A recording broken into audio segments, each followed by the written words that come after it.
As of right now, Shelby County voters won't vote for all 9 MSCS board seats next year, thanks to Mayor Lee Harris. Now, Harris vetoed the commission's attempt to align the school board elections with the commission. It would have put all 9 school board seats up for grabs with a limit to 2 4-year terms.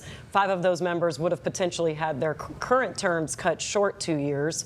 But Mayor Harris's statement said, absent an emergency or in the case of criminal misconduct, I do not believe that the terms of elected officials should be shortened. All right, so Reverend Whalum, I want to ask you, did Harris make the right call? He made the wrong call.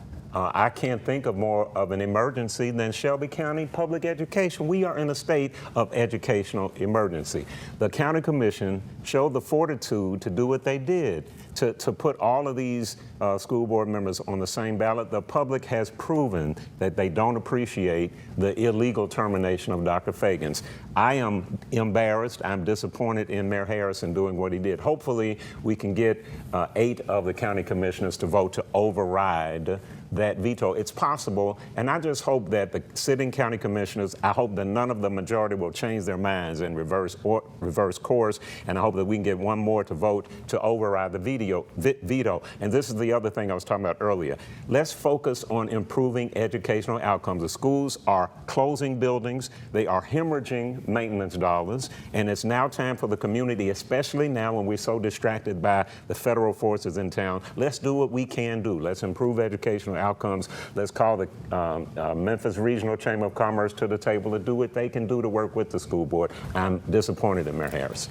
Go ahead, Otis. Let's just say I'll say one quick thing, and it's a political thing. They need 8 votes to override, as you said. Mikhail Lowry is the wild card here. He was not there when they made this vote. It was a 7-5 vote. He is crucial here, and he's running for mayor.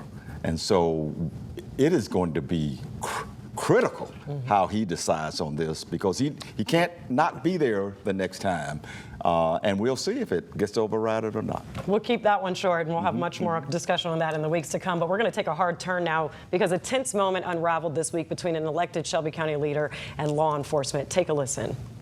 Because I'm the one getting threatened. I'm the one they're saying they're going to kill in the street. That's Shelby County General Sessions Court Clerk Tammy Sawyer, you just heard, saying she's getting death threats during this heated exchange with sheriff's deputies. This happened 2 days ago in front of the courthouse in downtown Memphis, but it is making rounds on social media. A few Republican lawmakers are criticizing her behavior and are now calling for her resignation. We are working to get the details on exactly what led up to the moment, but Sawyer is seen trying to enter the courthouse with her private security guard, who may have been armed, and that's when sheriff's deputies intervened and told them to come back outside. Tensions escalated at that point, and Sawyer is heard explaining the death threats she's dealing with. The language she used towards the officers now has particularly Republican leaders calling for her to step down from her elected position. And if you feel the need, like if you feel you need to pop your right now, if you feel the need to pop your right now, look, sit anyway. All right, just go ahead and go back inside. You feel the need to pop your. You want to walk with me 24/7? You want to walk a mile in my shoes? While your bros are the ones threatening my life? You want to see what your white supremacist friends are saying to me? You're a racist and you're a son of a. Okay? I don't care.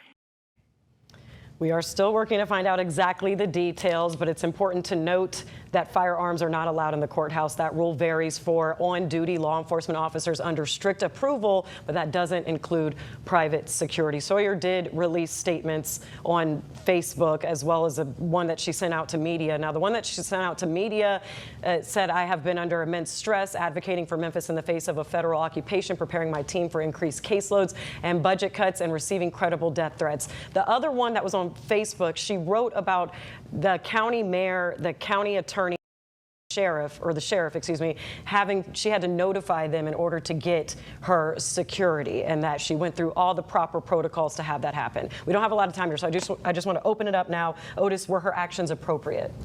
No. Well, her actions in the encounter with the officers were definitely inappropriate. I mean, we should expect more out of our elected officials, and that was really inappropriate, and I don't think she's given the proper apology.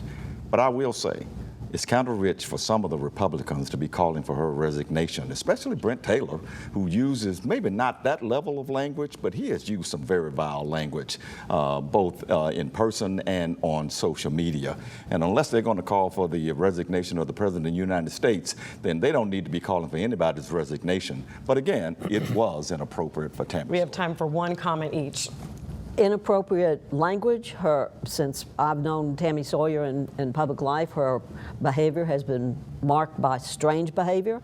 And my question is, what does she need security in that building for? In a public building that's filled with deputies and security, elected officials and judges, what do you need to bring in a gun and security for? I find that questionable. One response, two parts. Proverbs 15:1, a soft answer turns away wrath, but a harsh word stirs up anger. Listen to that. The other is, Tammy is now not an activist. She is the government now. Right. There's a difference between being an activist and the government. She is the government now, and she is responsible to the people, but not just to the people, she's responsible to the state. And I would be very careful, because the legislature can do a lot of things to curtail her freedom in office and her responsibility. Okay, we're going to have to stop it there. Great words, great discussion, and thank you for watching ABC 24 This Week. We hope you'll join us next week for ABC 24 This Week.